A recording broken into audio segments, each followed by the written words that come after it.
of this, or is it all profanity? It's all there's too much profanity. Okay, we're going to have a bloop version for you, but right now, I'll give you the gist of it if you're listening on the radio.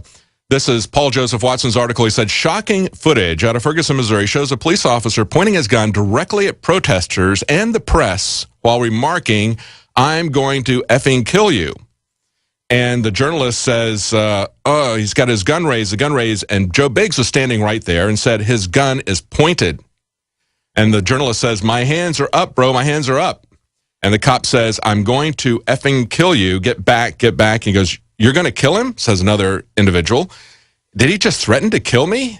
And then when they ask the cop for his name, he says, go F yourself. And so that's now become a hashtag on Twitter, hashtag officer go F yourself. They spell it out.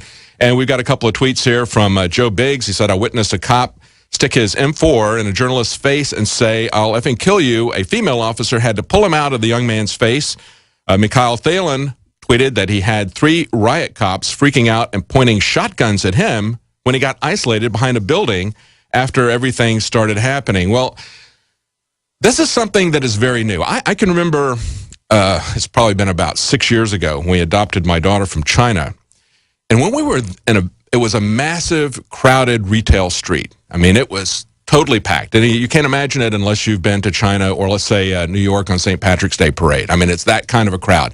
Shoulder to shoulder, everybody is packed. They pulled up in an armored vehicle, and this security guard gets out. He's got armor. He's got a helmet, kind of like what you see the police wearing now, and a shotgun. And he levels the shotgun. He doesn't have the muzzle up. He doesn't have the muzzle down. He points it at the crowd, a shotgun, and we were right there. And I could not believe they would be that irresponsible. I said, I've never seen anything like this. And, of course, that is what's become standard operating procedure for our police now. That's been happening all week. Joining us now is Alex Jones to comment on this. Alex. That's right, David. As I announced yesterday in the third hour on air, I've gotten so upset by all of this that when I start having literal anger issues, that's not fake on air when I'm blowing up, folks. That's going on behind the scenes as well, because I'm so upset that I decided to just take a day off and get a lot of different errands and issues completed. They're more administrative around the office and the house. And the reason I raise this personal point is it shows how serious all of this is, that never in almost 20 years on air, never have I had to actually just take myself off air. Even though I wasn't making that big of a fool of myself on air, I was just getting so physically upset and disgusted that there's no point in just getting on air and venting a bunch of anger. And the lesson out of that is, I'm on one extreme getting so angry about things. Other people are on the other extreme, not caring or thinking they don't have any power. And then I watched the live streams last night. This is not a fake reality TV show. This is the real world and the end of our country basically collapsing. We're going to skip this network break, and I'm going to be gone by the bottom of the hour and turn it over to David Knight.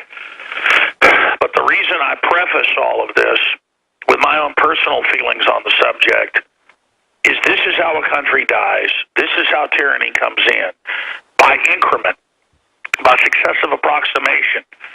And then finally, they're not taking baby steps. They're not taking giant leaps. They are jumping light years ahead in destroying our republic right in front of us.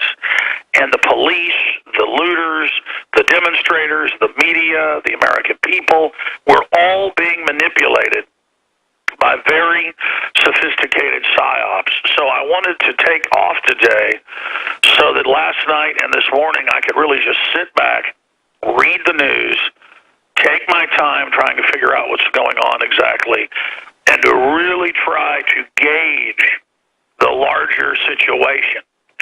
And stepping back and watching the HD reports filed at Infowars.com and that are on the YouTube channel and on PrisonPlanet.tv, it is just so over-the-top, incredible, the picture that has emerged clearly now, several weeks into this Ferguson crisis. The feds have been there since day one. The feds feds are undoubtedly manipulating this through CNN, MSNBC, the new Black Panther Party useful idiots, and the Ford Foundation type operatives that are on the ground there.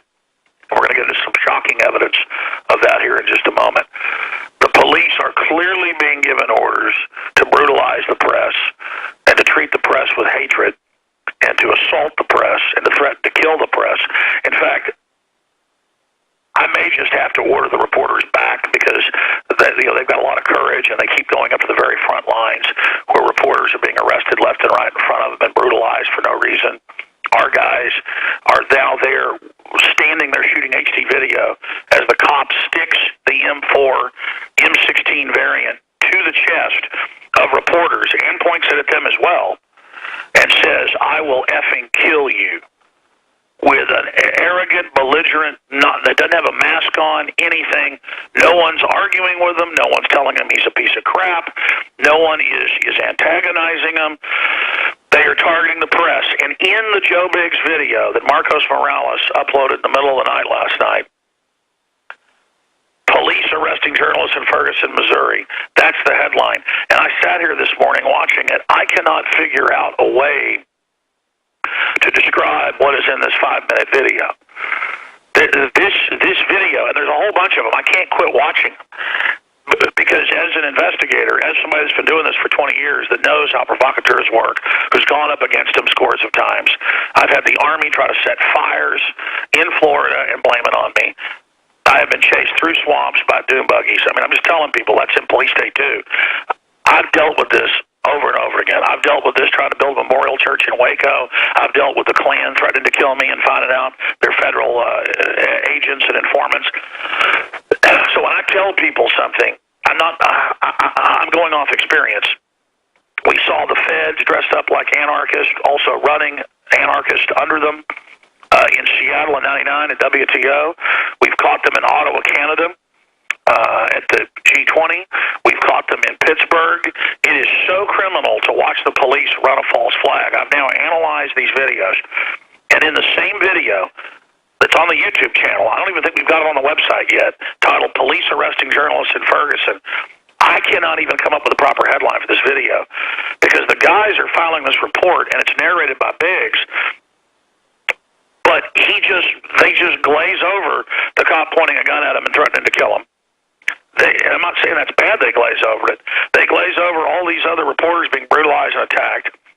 And then right there, Biggs clearly completed the mission and discovered a cache of Molotov cocktails deployed in an area strategically, and I've seen this over and over again, by the feds, guaranteed. He goes to all the police, tells them where it's at. They look at him and then are clearly in the know and say, "Get out of here," and do nothing. And then you see the press conference and the gun and the same Molotov cocktail that they had at the press conference 2 nights ago. I'm here to tell you, looking at these videos, the evidence is all there. We now know this may have been staged from the very beginning. This whole thing is a psyop, just like the IS terrorists chopping the U.S. reporter's head off. That's a real reporter. That's probably a real beheading. ISIS is real. IS is real. It's called Al-Qaeda in Iraq.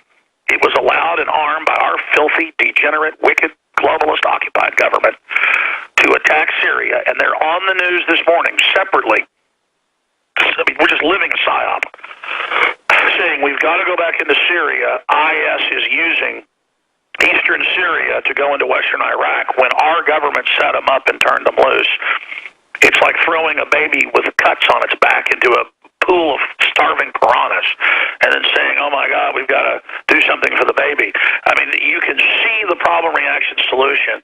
And just like the cops have been caught under Fed control in every major event provocateuring to give them the fake moral high ground, there's that famous video from 5 years ago where the government even did an investigation. The RCMP had to admit that they did it.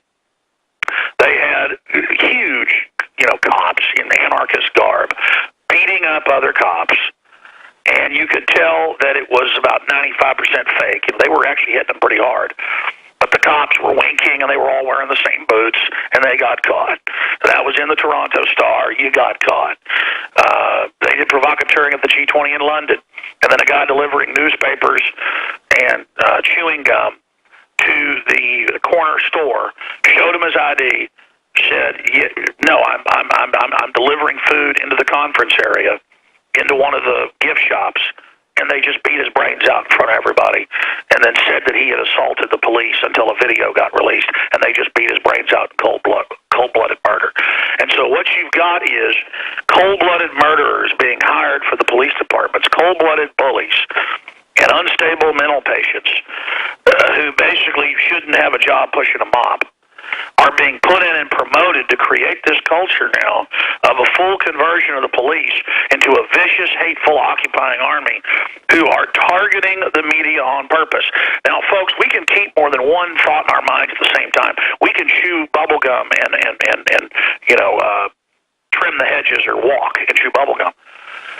It doesn't mean the thugs are good. It doesn't mean the looters are good. We're there exposing them and reporting on them throwing rocks at the police, and they're not being arrested when they do it. We have video of them throwing rocks at police. I'm going to explain this. In the same area, they're brutalizing journalists and targeting them with a hatred, as if journalists are all convicted child molesters. The journalists are professional in almost every case while they're being assaulted by out-of-control police attacking the First Amendment, attacking all of our freedoms. This is vomitous. Then you expand from that to people throwing bricks at the police, and the cops stand there like they're ready for it and just let it bounce off their body armor. And then you got Molotov cocktails cached right over by an area by the police. Biggs discovers them, goes to them, and the cops look like they have an adrenaline rush, like they've just been caught in something. So they're clearly working with the new Black Panther people to stir things up. They are clearly working with other Justice Department provocateurs that are on the ground. I don't think the police themselves are involved, but they know. They're not stupid. This is disgusting. And this whole Ferguson thing is a laboratory to shoot HD video and reports to train departments all over the country. The feds do the training. They send in the armored vehicles. They give the state the money. They give them the Army manuals to point guns at people and to shoot protesters in the future lethally to stop peaceful protesters as a PSYOP. That's in the new Army manual. This is all earth-shaking. Of course they'll throw Molotov cocktails at themselves to stir this up and to give the police state the moral high ground. If they'll have official manuals, April of this year, released last Friday, saying they will kill in a crowd of peaceful demonstrators. They will shoot for the chest, the testicles, the spine, the heart, depending on if they want to wound someone to scare the crowd or if they want to kill. And it gives authorization, not in law, but in doctrine, to murder Americans en masse. And they will do this when the collapse comes and when cities are burning. It will be legitimate when the military goes out there and mows down looters. But remember who lit the fuse. Remember who started the whole thing, to where they will make us, the middle class, beg for martial law, beg them to save us. And when the police fail and when they fall, then they're going to bring in the UN troops. And I was told this by FBI agents and Army generals and Air Force generals, and I was told this by CIA people, all told me the same thing from the time that I was a little kid right up until my 19 years on air, talking to these people on air, Marine Corps colonels, you name it, you've heard them all. And I'm telling you, I was a little kid listening to FBI people my family knew, and John Birchers my family knew, and people that worked in secret operations, some of my family, all knew about this and said this was the plan of the globalists to bring America down. And folks, we are actually beginning to see it right now unfold in front of everyone's face. Now, if they fail, if we expose this and they back off, that's good. People say, oh, where's the martial law? You're seeing martial law beta tested when they are targeting reporters. We now have it on video while people throw rocks at the cops. Okay, I'm going to explain that again. They are clearly being told to stand down while this goes on. I'm going to come back and finish up and then throw the baton to David Knight. The reporters are coming up in the next hour, but we've got to go.